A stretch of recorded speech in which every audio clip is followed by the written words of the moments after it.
己夸口，认为他自己是有智慧、强大以及富有的人。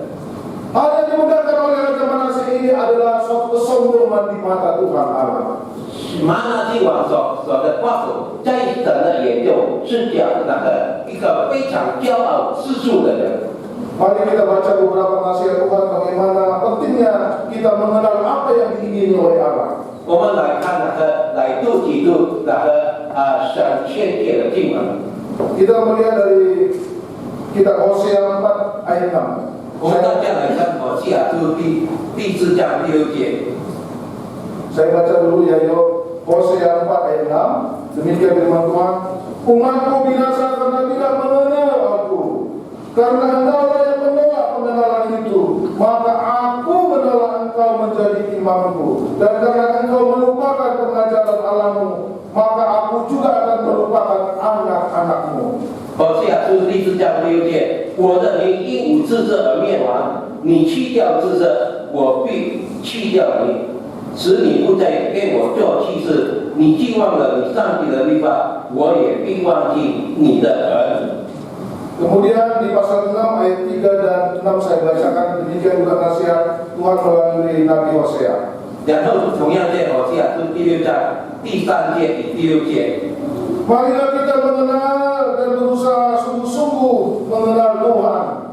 Ia pasti muncul seperti fajar. Ia akan datang kepada kita seperti hujan pada akhir musim yang mengairi bumi. Sebab aku menyukai kasih setia dan bukan korban sembelihan, dan aku menyukai pengenalan akan Allah lebih daripada korban-korban bakaran. 我们不要认识耶和华，竭力追求认识他，他就见切流晨光，他必领到我们向看你，他施救田地的真理。我喜爱良善，不喜爱祭祀，喜爱认识上帝，真理安居。 Kemudian saya bacakan lagi bagaimana nasihat Rasul Paulus kepada jemaat di Korintus, yaitu 1 Korintus 1 ayat 24 dan 31. Saya membacakannya 1 Korintus 1 ayat 24 dan 31. Demikian firman Tuhan. Tetapi untuk mereka yang dipanggil baik orang Yahudi maupun orang bukan Yahudi, Kristus adalah kekuatan Allah dan hikmat Allah. Ayat 31. Karena itu seperti ada tertulis, barang siapa yang bermegah, hendaklah ia bermegah di dalam Tuhan. 我们来看使徒保罗宣言清楚在哥林多前书第1章24节与31节。但在那蒙召的，无论是犹太人、希腊人，记住有为上帝的能力、上帝的智慧。31节。 Bapak Ibu Saudara yang 有经上所记，夸口的当指叫有夸口。 Bapak Ibu Saudara yang dikasihi oleh Yesus Kristus, 亲爱的弟兄姐妹们， pada akhir khotbah ini kita akan memperhatikan apa yang Tuhan inginkan bagi mereka sebenarnya. 在我的讲道结束之前，我要与弟兄分享，神要借着他的布道，对他的民传讲什么呢？ Apa yang dialami Raja Manasye dan bangsanya itu menjadi peringatan juga bagi kita pada masa ini. 同样的，在玛拿西王以这一些人的身上的经历来教导我们一件事。 Tuhan ingin bahwa apa yang Tuhan lakukan dalam hidup kita, Tuhan ingin kita mudahkan itu. 神要我们来告白他。 Saya baca ayat 24. Tetapi siapa yang mau bermegah, baiklah ia bermegah, karena ia berikut bahwa ia memahami dan mengenal aku. Bahwa akulah Tuhan yang menunjukkan kasih setia, keadilan dan kebenaran di bumi. Sungguh semuanya itu kusukai. Demikianlah firman Tuhan dari Yeremia 9 ayat 24. 耶利米书第9章27节，夸口的却因为他有聪明，认识我是耶和华，又知道我喜悦在世上施行慈爱、公平和公义，如此夸口这是耶和华说的。 Dari ayat 24 itu Tuhan menekankan Tuhan ingin bahwa Raja Manasye dan bangsa Israel supaya memahami dan mengenal Tuhan. 在耶利米书第9章24节里面，神借着耶利米先知盼望玛拿西王以及以色列民能够真的审视耶和华。bahwa Tuhan suka akan kasih setia, keadilan dan kebenaran. 同样的，应知道神喜悦在世上施行慈爱、公平和公义。 Tuhan ingin Raja Manase ingat bahwa Tuhan itu setia, Tuhan itu adil dan Tuhan itu benar kepada dia dan kepada bangsanya. 神要那个马拿地王知道，神是公平的，他要马拿地王以色列民能够敬畏他。 Bagaimana caranya kita mengenal kasih setia Tuhan? 我们要如何来真正了解神的爱呢？ Bagaimana kita mengenal keadilan dan kebenaran Tuhan? 我们要如何来了解神的公平与公义呢？ Tentu saran yang pertama adalah kita harus hidup dalam kasih setia, keadilan dan kebenaran itu sendiri. 第一点，我们必须活在慈爱、公平和公义之中。 Bapak Ibu Saudara yang dikasih oleh Tuhan, 亲爱的弟兄姐妹们， sifat Tuhan itu adalah setia adanya. 我们看到神的本质是公平。 Yesus mengatakan walaupun kita tidak setia, tapi Yesus setia kepada kita. 虽然我们对神的不忠心，但是神仍然的用心爱我们。 Dalam kesetiaan Tuhan kita belajar dari Tuhan Yesus Kristus. 在神的慈爱公平之中，我们要来学习。 Dalam kitab Filipi pasal 2 dikatakan bahwa Yesus sampai setia di atas kayu salib. 我们看到在腓立比书讲到，主耶稣应着忠服直到死在十字架上。 Walaupun Yesus harus mengalami derita dan sampai harus mati di atas kayu salib, tapi Yesus setia kepada perintah Bapaknya. 虽然主耶稣要承受一切的痛苦，但是他仍然接受神的命令，死在十字架上。 Di dalam melakukan kesetiaan kita harus berani bayar harga dengan berkorban. 当我们对神忠心的时候，我们要需要牺牲付出代价。 Tidak ada kesetiaan tanpa pengorbanan. 在我们看到在忠心方面，一定含有牺牲。 Orang yang tidak mau berkorban itu adalah orang yang tidak setia. 一个不愿意牺牲的人，是一个不忠心的人。 Di dalam rumah tangga pun kita sudah bisa menerapkan hal itu. 同样的，在我们家庭里面，能够把这个忠心这方面实践出来。 Hubungan suami istri setia itu adalah ketika suami istri berani berkorban untuk kesetiaan itu. 在夫妻关系方面，假设双方愿意忠心以及愿意牺牲的话，就能够做出这样的教导来。 Kalau kita lihat kehidupan pada masa kini, orang-orang sekarang gampang sekali cerai. 我们看到有在先进的时代，很多人很容易在婚姻上失败，就是离婚。 Ketika sesuatu terjadi dalam keluarga itu gampang saja untuk memutuskan untuk cerai. 所以在家庭里面发生问题的时候，他们很容易的就离婚。 Mereka tidak mau bersusah-susah untuk mempertahankan kesetiaan dalam rumah tangga. 他们不愿意寻求各种方式来保持他们的婚姻。 Sehingga kita sebagai orang percaya selalu belajar kepada tokoh utama Yesus yang setia. 所以，凡是我们相信神基督的人，我们要从我们的主耶稣身上来学习效法他所做的一切。 Kemudian cara kedua adalah kita harus bergaul erat dengan Allah. 第二点，我们要与神同行。 Saya senang dengan tokoh di zaman perjanjian lama itu di Kejadian pasal 5. 我们看到在创世纪第5章。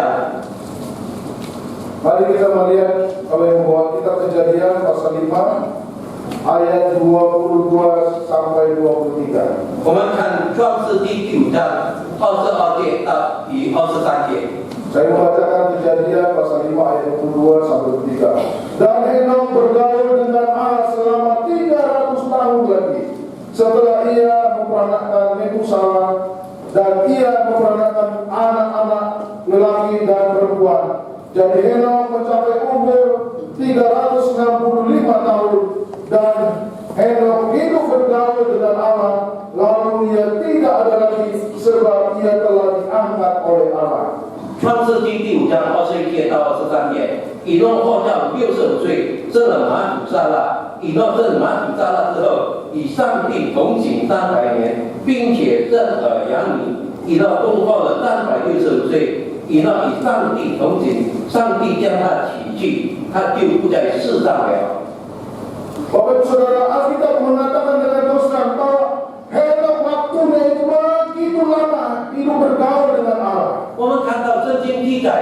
以诺与上帝同行那么长久的时间？ Mengapa Henok begitu betah dia bergaul dengan Allah? 为什么以诺能够与神同行那么长久的时间呢？ Allah itu adalah Tuhan yang disembah oleh Henok. 神是以诺所敬拜的神， Tapi Allah itu juga bisa menjadi sahabat karib Henok. 但是神也能够成为以诺的朋友。 Yesus mengatakan dalam kitab Yohanes bahwa aku mau menjadi sahabat bagi kamu. 啊，耶稣在约翰福音里面讲到，我要成为你的朋友。 Yesus mau berteman bersahabat dengan kita orang berdosa. 神愿意与我们这些罪人交往。 Apakah manfaat kita bersahabat dengan Yesus? 我们与神交往，有得到什么意义呢？ Sudah berapa lama Bapak Ibu mengikut Yesus? 你们跟随主耶稣的道路已经多久的时间呢？ Apakah dalam Bapak Ibu mengikut Yesus hidup Bapak Ibu menjadi bahagia atau sebaliknya menderita?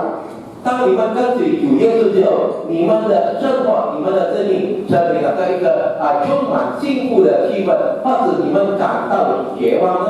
Ada suatu cerita dalam keluarga. 在一个家里面有一样的故事， Ada seorang suami mempunyai istri yang setia. 有一个丈夫，他有一个非常忠心的妻子。 Dalam ilustrasi itu diceritakan bahwa istrinya itu setia sekali kepada suaminya. 在这个第一故事里面讲到，一个妻子对她的丈夫是那么的忠心， Sampai suatu hari suaminya terbalik lama sekali di rumah sakit. 甚至到某一天，她的丈夫病倒在那个医院里面，过了一段非常长的时间。 Sampai-sampai suaminya tidak bisa berbuat apa-apa lagi selain ditolak oleh istrinya. 甚至她的丈夫已经无能为力。 Kemudian suatu hari suaminya bertanya kepada istrinya, 然后在某一天，她的丈夫问她的妻子 "Mengapa kau setia kepadaku? 为什么你对我那么的忠心？ Apa untungnya kau setia kepadaku? 你对我忠心有什么益处呢？ Masih banyak lelaki lain yang bisa ikut bersamamu. 还有其他的男人，你可以跟随他的。 Tinggalkan saja aku yang sudah sakit-sakitan ini." 你离开我已经给这抱病的丈夫吧。 Tapi apa kata istrinya? 但是他的太太怎么说呢？ Aku setia kepadamu itu adalah pilihanku. 我对你忠心，应该是我自己的选择， Itu adalah keputusanku. 这是我的决定。 Senang atau susah aku harus setia kepadamu. 无论是幸福或是痛苦，我要对你忠心。 Engkau mengajarkan melalui kitab suci bahwa Yesus setia kepada kita. 你在哪个阶段圣经教导我们，神对我们忠心。 Bahkan di pemberkatan kita dikatakan bahwa kesetiaan itu sampai nyawa memisahkan kita. 甚至在说经祝福里面讲到，忠心直到死亡，将我们直到我们分离。 Bapak Ibu Saudara, bagaimana kesetiaan Yesus di dalam hidup kita? 亲爱的弟兄姐妹们，我们对神的忠心在我们生命里面达到什么的地步呢？ Apakah Yesus meninggalkan kita ketika kita susah atau menderita? 当我们在痛苦的时候，是否神离开我们呢？ Atau sebaliknya kita yang meninggalkan Yesus ketika kita susah dan menderita? 或者当我们在痛苦，或者在那个面对苦难时，反过来说，我们离开神呢？ Atau seperti Raja Manase, 或者我们好像马拿西王一样， ketika dia kaya raya, ketika dia kuat, dia meninggalkan Tuhan Allah. 当他那个强大富有的时候，他远离神。 Hati-hati Bapak Ibu Saudara, 请你们注意小心。 firman Tuhan hari ini memperingatkan kita semuanya. 神借着今年的话语，在这里来警告我们。 Apakah ketika kita sudah menjadi kaya raya, kita menjadi kuat, kita lupa kepada Tuhan? 但是当我们在那个已经强大、富有的时候，我们离开神呢？ Dan yang terakhir adalah bagaimana caranya kita supaya memahami dengan Allah, yaitu dengan cara mematuhi ataupun mentaati firman Allah. 最后一点，我们怎么样来服从神的命令？ Mazmur dari Mazmur 119 ayat 105 mengatakan demikian. Saya membaca 我们看到在诗篇149篇105卷里面讲到， Mazmur 119 ayat 105. 诗篇是149篇105卷。 Mazmur mengatakan, firman-Mu itu pelita bagi kakiku dan terang bagi jalanku. 诗人说到：“你的话是我脚前的路上的光。” Kemudian satu lagi tulisan daripada Rasul Paulus untuk Timotius yaitu 2 Timotius 3 ayat 16. 第二点，我们看到是在提摩太后书第3章16节。 Dari 2 Timotius 3 ayat 16 bagaimana firman Tuhan itu berbicara. Segala tulisan yang dinyatakan Allah memang bermanfaat untuk mengajar, untuk menyatakan kesalahan, untuk memperbaiki kelakuan, dan untuk mendidik orang dalam kebenaran. 提摩太书3章16节，圣经都是上帝所默示的，以教训、督责、使人归正、教导人谢义，都是有益的。 Melalui 3 cara inilah Bapak Ibu untuk kita bisa memahami dan mengenal Tuhan Allah. 借着这3方面，我们大家来学习怎么样来认识基督。 Saya ulangi, yang pertama harus hidup dalam kasih setia, keadilan dan kebenaran. 第一点，我在强调必须活在慈爱、公平、公义之中。 Kita harus terus berdoa dengan Tuhan Allah dalam segala keadaan kita. 第二方面，无论我们在怎么样的情况之下，我们与神同行。 Dan kita yang ketiga harus patuh dan percaya bahwa firman Allah itu benar adanya. 第三方面，我们要遵服、相信，无论在怎么样的道路、在怎么样的情况之下，我们要不足神的话语。 Inilah rahasia kebahagiaan menurut firman Allah. 这就是神我们所面对非常大的奥秘，就是讲究我们建设神的话。 Orang yang bahagia adalah orang yang hidup dalam kasih setia, keadilan dan kebenaran. 一个充满心灵不羁和幸福的人，他们是活在神的慈爱、公平、公义之中。 Orang yang bahagia adalah orang yang berdoa erat dengan Tuhan Allah. 一个感到非常幸福、有福气的人，就是一个与神同行的人。 Orang yang berbahagia adalah orang yang mematuhi atau mentaati firman Allah. 一个幸福、有福气的人，就是不从神道的人。 Apakah Bapak Ibu Saudara yang hadir di sini mau hidupnya bahagia? 是否今天在座的每个弟兄姐妹们，要过出一个与神交往的一个福气、幸福的生活呢？ Ingatlah teori terbalik daripada Raja Manase. 请记得马拿西王的生活。 Manase menganggap bahwa kebijaksanaannya dan kekuatan dan kekayaannya itulah yang membuat dia bahagia, padahal itu sebenarnya adalah salah. 马拿西王认为他的智慧、他强大与他的富足是他所应该夸口的。 Orang yang berbahagia kata firman Tuhan dari Yeremia 9:24, orang yang memahami dan mengenal Tuhan Allah dengan benar. 就是在耶利米书第9章20节讲到，一个有幸福的人，就是真正神慈爱、公平与公义的人。 Saudara-saudari kasih Tuhan Yesus Kristus, 亲爱的弟兄姐妹们， saya rindu kita semua ini menjadi pengikut Yesus yang memahami dan mengenal Allah dengan benar. 我非常渴慕我们每个相信神的人，能够成为一个用心跟随主耶稣的人。 Selama hidup kita di dunia ini, 当我们还活在世上的时候， kita harus terus berusaha dan berjuang untuk mengenal dan memahami Allah dengan benar. 我们要建立的贴近来跟随认识神的正道。 Kiranya Tuhan memberkati kita. 因神赐福我们每个弟兄姐妹们。 Amin.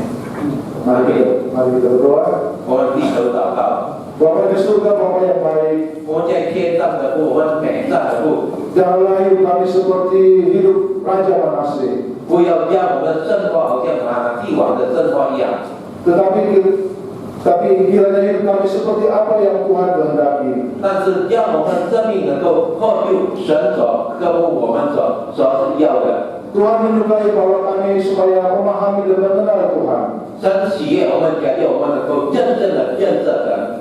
Sebab Tuhan adalah penuh dengan kasih setia. 因为神是一个充满慈爱、施行慈爱的神， Tuhan penuh dengan keadilan. 同样的是一个公平的神， Dan Tuhan penuh dengan kebenaran. 以及公义的神。 Itulah yang membahagiakan hidup kami. 这是使到我们的生命生活感到幸福。 Terima kasih Tuhan atas firman-Mu hari ini. 谢谢天父上帝，你的话语。 Dalam nama Tuhan Yesus kami sudah berdoa. 我们将祈求祷告是奉主耶稣基督圣名所求的。 Haleluya, amin. 哈利路亚，阿门。